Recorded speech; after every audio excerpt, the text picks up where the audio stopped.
मोहतरम प्यारे हजरात, हकीम जी की डायरी में आपका तहे दिल से खुशामदीद। उम्मीद करता हूँ आप सब खैरियत से होंगे। दोस्तों, एक लंबे अरसे के बाद मैं आपकी खिदमत में फिर से हाजिर हुआ हूँ एक नई वीडियो के साथ। उम्मीद करता हूँ ये वीडियो आपकी नॉलेज में लाजमी इजाफ़ा करेंगी। तो दोस्तों, आज की हमारी वीडियो का जो टॉपिक है वो है हमबिस्तरी के बाद क्या करना चाहिए, जिसे हिंदी में कहा जाता है कि सम्मुख के बाद क्या करना चाहिए। इसी को इंग्लिश में कहते हैं what to do after sex. तो दोस्तों, ये एक ऐसा सवाल है जिसका जवाब अगर लोगों को मालूम हो जाए और वो उस पर अमल करें तो उनकी मर्दाना ताकत कभी भी कम नहीं होंगी, बल्कि उनकी मर्दाना ताकत हमेशा जवान और बरकरार रहेंगी, चाहे उनकी उम्र 60 साल ही क्यों ना हो जाए। क्योंकि दोस्तों, हमबिस्तरी के बाद क्या करना चाहिए, इनमें ऐसे ऐसे राज छुपे हैं जिन्हें जानकर और उस पर अमल करके आप अपनी मर्दाना ताकत को हमेशा बरकरार रख सकते हैं और आपकी मर्दाना ताकत कभी भी कम नहीं होंगी और ना ही आपको कभी मर्दाना कमज़ोरी की कोई शिकायत होंगी। तो दोस्तों, इन सारे राज़ों को जानने के लिए आप इस वीडियो को आखिर तक ज़रूर देखें, क्योंकि इस वीडियो में मैं आपके साथ बहुत सारी जानकारी शेयर करने वाला हूँ जिससे आपकी नॉलेज में काफ़ी सारा इजाफा होगा और जिससे आपकी मर्दाना ताकत हमेशा बरकरार रहेंगी। तो मेन टॉपिक में आने से पहले मैं आपको कुछ बेसिक जानकारी देना चाहूँगा ताकि आप इस वीडियो को अच्छी तरह समझ सको। तो दोस्तों, तिब की किताबों में इस बात का जिक्र मिलता है कि जिस तरह से जिस्म से रूह निकल जाए तो जिस्म बेजान यानी कि मुर्दा हो जाता है, इसी तरह अगर जिस्म में मनी की किल्लत यानी कि मनी की कमी हो और ये कमी हद से ज़्यादा हो जाए तो जिस्म इस कदर कमज़ोर हो जाता है जैसे जिस्म में जान ही ना हो। और मनी की इस कमी से जिस्म में हमेशा एक कमज़ोरी लाहक रहती है, किसी भी काम में मन नहीं लगता है और अगर काम में मन लग भी जाए तो जिस्म साथ नहीं देता, बहुत जल्द थक जाता है। इसके अलावा जिस्म की हड्डियों में हमेशा दर्द रहता है। सेक्स टाइमिंग यानी अज़दवाजी ज़िंदगी पूरी तरह से डिस्टर्ब हो जाती है क्योंकि सेक्स टाइमिंग पूरी तरह से ज़ीरो हो जाता है। इस तरह और भी कई सारी जिस्मानी और जहनी मसाइल का सामना करना पड़ता है और इन मसाइल की वजह से मियाँ बीवी के ताल्लुकात बिगड़ जाते हैं, उनमें आपसी मन मुटाव होता है। काफ़ी घरों में इस मामले को लेकर झगड़े होते हैं क्योंकि उनकी मर्दाना ताकत में कहीं ना कहीं से कोई डिस्टर्बेंस आया है जिसकी वजह से उनके ताल्लुकात जो है बिगड़ना शुरू होते हैं। इस बेसिक जानकारी से आप इस बात का अंदाज़ा लगा सकते हैं कि मनी की अहमियत हमारे जिस्म में किस कदर ज़्यादा है। प्यारे दोस्तों, शादी के बाद ज़्यादातर लोगों को मनी की किल्लत हो जाती है क्योंकि उन्हें पता ही नहीं होता है कि हमबिस्तरी के बाद क्या करना चाहिए और वो हमबिस्तरी कंटिन्यू करते रहते हैं। जब हम हमबिस्तरी करते हैं और फारिग होते हैं यानी कि मनी का इखराज होता है तो एक मामूली सी कमज़ोरी महसूस होती है। दोस्तों, अगर उस मामूली सी कमज़ोरी को जो कि मनी के इखराज से महसूस होती है उसे अगर अपने खान पान के ज़रिए ख़त्म ना किया जाए यानी कि उस मनी की पूर्ति ना की जाए तो हमारे जिस्म में मनी की किल्लत होने लगती है और यही कमज़ोरी धीरे धीरे बढ़ जाती है और फिर लोगों को मर्दाना कमज़ोरी की शिकायत होती है, जिससे फिर वो अलग अलग दवाखानों के चक्कर लगाते हैं, अलग अलग हकीमों के पास जाते हैं, डॉक्टर के पास जाते हैं, वैद्य के पास जाते हैं और इलाज करवाते हैं, या फिर मार्केट में काफ़ी सारे सेक्सुअल प्रोडक्ट मिलते हैं जिनका सहारा उन्हें लेना पड़ता है अपनी अज़दवाजी ज़िंदगी को बेहतर बनाने के लिए। तो दोस्तों, आपको ऐसी कोई मर्दाना कमज़ोरी कभी ना हो, इसलिए इस वीडियो में दी गई जानकारी को आप पूरी तरह से फॉलो करो। इंशाअल्लाह ताला आपको कभी भी किसी भी तरह की मर्दाना कमज़ोरी नहीं होंगी, क्योंकि ये वीडियो जो है एक मर्द के लिए एक गोल्डन नॉलेज है जो कि हर मर्द को अपनाना चाहिए, जो मैं अभी आपके साथ शेयर करने वाला हूँ कि हमबिस्तरी के बाद ऐसा क्या क्या करना चाहिए जिसकी वजह से आपकी मर्दाना ताकत हमेशा बरकरार रहेंगी। तो दोस्तों, हमबिस्तरी के बाद क्या क्या करना चाहिए इसे मैंने कुछ पॉइंट के ज़रिए समझाने की कोशिश किया हूँ। मैंने पॉइंट बाय पॉइंट समझाया हो कि हमबिस्तरी के बाद स्टेप बाय स्टेप क्या क्या करना चाहिए या फिर क्या क्या एक्टिविटीज़ करना चाहिए, इसे मैंने पॉइंट के हिसाब से लिख दिया हो ताकि आप इसको आसानी से समझ सको। तो सबसे पहला जो पॉइंट है वो है कि हमबिस्तरी के बाद सबसे पहले मर्द को पेशाब करना चाहिए ताकि मनी का कुछ कतरा अगर अंदर रह गया हो तो वो पूरी तरह खारिज हो जाए।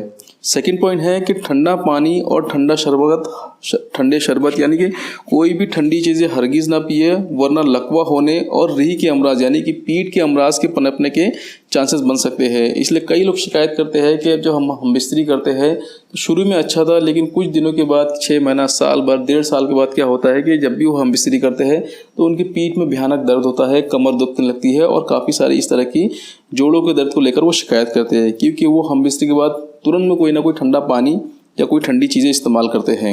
इसके अलावा दोस्तों, मौसम गर्मा में सालब मिश्री ईरानी, एक ईरानी सालब मिश्री आती है और एक सादी सालब मिश्री आती है। सादी सालब मिश्री थोड़ी सस्ती होती है, करीब 10 रुपये 5 रुपये तोला मिलती है, लेकिन जो ईरानी सालब मिश्री होती है वो 150 से 200 रुपये तोला होती है। उसको आप पीस कर उसका सफ़ूफ बना लें और जमा के बाद यानी कि हम मिश्री के बाद 1 चम्मच मिश्री मिले दूध के साथ खाएं। इससे आपकी ताकत वापस से बहाल हो जाएंगी और आपकी मनी की पूर्ति होने लगेंगी। चौथा पॉइंट है कि मौसम सरमा में, यानी एक होता है मौसम गर्मा जो आपको मैंने बताया जिसमें सालब मिश्री इस्तेमाल करना है। अब इस मौसम सरमा में अजगन नागौरी आपको 40 ग्राम ले लेना है, छोटी इलायची 20 ग्राम लेना है और ज़ाफ़रान 10 ग्राम लेना है। यानी कि इसको 1, 2, 3 के पोर्शन में लेना है। जैसे अगर 10 ग्राम ज़ाफ़रान ले रहे हैं तो उसका डबल आपको इलायची लेना है, छोटी इलायची, और उसका डबल लेना है आपको अजगन नागौरी। इन तीनों चीज़ों का आप सफ़ूफ बनाकर अपने पास रख ले और हम मिश्री के बाद 1 चम्मच मिश्री मिले दूध के साथ इस्तेमाल करें। अगर असली शिलाजीत मिल जाए तो काफ़ी अच्छी है, वो आप काली मिर्च के बराबर आप इस्तेमाल कीजिए नीम गर्म दूध के साथ। ठीक है। 5वां पॉइंट है कि हम मिश्री के बाद मर्द व औरत को कम से कम 6 घंटे की नींद लेना चाहिए। इससे क्या होगा कि आपका पूरा बॉडी पूरी तरह से रिलैक्स हो जाएगा, जो कि आप हम मिश्री करने की वजह से जो थकावट हुई है उस थकावट को ये धीरे धीरे ठीक करेगा, मतलब कि थकावट को ख़त्म करेगा। नींद से बेदारी के बाद यानी कि जब आप सुबह उठेंगे तो सबसे पहले गर्म पानी से गुस्ल करें। उसके बाद दूध, चावल या दूध में पकी हुई कोई ताकतवर ग़िज़ा इस्तेमाल करें, क्योंकि दूध में पकी हुई ग़िज़ा जब आप निहार पर इस्तेमाल करते हैं तो इससे मनी का प्रोडक्शन यानी कि जो आपको वीर्य जो आपका इखराज हुआ है उसका प्रोडक्शन बढ़ जाता है, वो तेज़ी से बनना शुरू हो जाता है। तो इस तरह का आप खान पान इस्तेमाल करें कि शुरुआत जो है आपका हो एक ताकतवर ग़िज़ा के साथ हो। ये नहीं कहता हो कि दूध और चावल या दूध में पकी हुई कोई अच्छी चीज़ हो। आप चाहे तो रात में खजूर को दूध में भिगा सकते हैं। करीब 7 अदद आप 7 अदद खजूर को आप दूध में भिगा दें और सुबह उठकर उसे निहार पेट खा लें। इसके अलावा मैं एक बहुत ही बेहतरीन आपको खीर बनाने का तरीका बताऊंगा जिसको हम कहेंगे मकव्विय बा खीर, यानी कि एक ताकतवर खीर जो कि पुराने ज़माने में मुग़ल बादशाहों या फिर बहुत सारे बादशाहों को उनके हकीम बनाकर दिया करते थे। ये एक बहुत ही नायाब नुस्खा है जो अगर आप इस्तेमाल करते हैं तो मैं कहूँगा कि अगर इस खीर को जिसने भी हम बिस्ते के बाद अगले दिन सुबह उठकर अगर पी लिया और इसको ज़िंदगी भर का मामूल बना लिया तो इंशाअल्लाह ताला वो कभी भी वो किसी भी मर्दाना कमज़ोरी की कोई शिकायत अपने आसपास भी भटकते हुए नहीं देख पाएगा। तो इस खीर को बनाने के लिए क्या चीज़ें ज़रूरत पड़ती है? सिर्फ़ और सिर्फ 4 चीज़ों की, जिसमें से 3 जड़ी बूटी है और 1 सिर्फ कुश्ता है। तो सबसे पहली जड़ी बूटी है वो है सालब पंजा। ठीक है। कुछ जगहों पे इसका जिक्र मिलता है जिसमें एक चीज़ का इजाफा मिला है, लेकिन ओरिजिनल नुस्खा यही है। सालब पंजा लेना है, सफ़ेद मूसली लेना है और तुकमे रिहान लेना है 100 ग्राम, मतलब ये पूरी चीज़ें मिलकर 300 ग्राम होंगी। कई जगह पे इसमें एक चीज़ का इजाफा मिलता है, सालब मिश्री का भी मिल जाता है कि सालब मिश्री भी लेना चाहिए, लेकिन ये 3 चीज़ें लेना काफ़ी होता है। सालब पंजा 100 ग्राम, मूसली सफ़ेद 100 ग्राम, तुकमे रिहान 100 ग्राम और इसमें आपको करीब 5 ग्राम आपको कुश्ते शहदाता डालना है, जिसे हिंदी में कहा जाता है त्रिवांग भस्म। ठीक है। तो इसको बनाने का तरीका आप नोट फरमा लें। सालब मिश्री और सफ़ेद मूसली को बारीक कूट लेना है, यानी बारीक पीस लेना है और इसमें तुकमे रिहान साबुत डालना है, क्योंकि तुकमे रिहान पानी में या दूध में डालने से ही फूलने लग जाता है, तो उसको कोई पीसने की ज़रूरत नहीं है, उसको आपको डायरेक्ट ही पूरा साबुत ही डालना है और साथ ही कुश्ते शहदाता शामिल कर ले। ठीक है।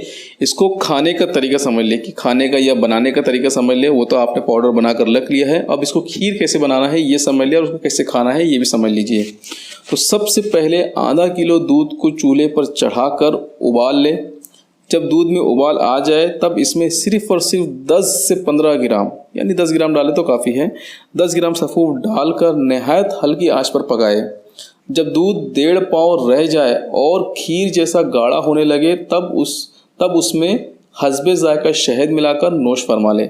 यानी कि जैसे आपको महसूस हो कि ये खीर जैसा गाढ़ा होने लगा है, आप इसके अंदर शहद डाल लें या फिर चूल्हे से आपको उतार लेना है, शहद डालना है और आपको धीरे धीरे जैसे हम खीर खाते हैं इसी तरह से खाकर इसको ख़त्म कर देना है।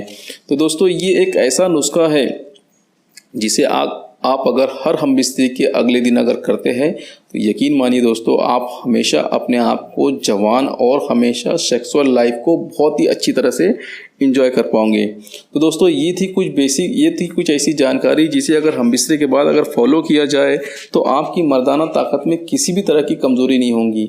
क्योंकि कई सारे लोग मेरे पास आते हैं और वो ये कहते हैं कि यार अपने ही जो मेरे कई सारे दोस्त हैं, जो मेरे पेशेंट हैं, वो आ कहते हैं कि जब मैंने शादी किया था जब मेरी मर्दाना ताकत बहुत ही ज़बरदस्त थी, लेकिन आज मेरी शादी को 2 साल हो गए, कोई कहता है 3 साल हो गए है, कोई कहता है 5 साल हो गए हैं। लेकिन अब ऐसा होता है कि जब मैं एक बार हम बिस्तरी करता हूँ, शादी के वक्त तो मैं 2 से 3 बार 4 बार हम बिस्तरी कर लेता था, लेकिन अब ये हाल है कि अगर एक बार हम बिस्तरी कर लूँ तो जिसमें में ना तो जान बचती है और ना ही दोबारा करने की इच्छा होती है।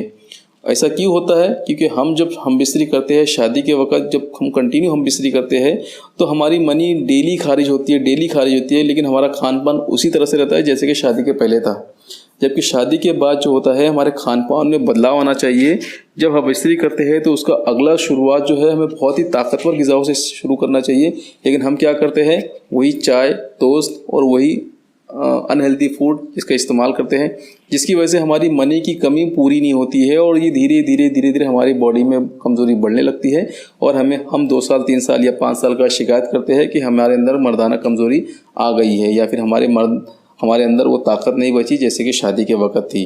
तो ऐसे काफ़ी सारी परेशानियों का सामना करना पड़ता है। तो मेरे प्यारे दोस्तों, मेरी दी गई जानकारी को ऊपर आप फॉलो करें। इंशाल्लाह अगर आपने 1 महीना भी फॉलो कर लिया तो आपको इसका रिजल्ट दिखना शुरू हो जाएगा कि आपकी बॉडी में किस तरह से चेंजेस आ रहे हैं। तो दोस्तों आज के लिए इतना ही, मुझे इजाज़त दीजिए अगली वीडियो के लिए।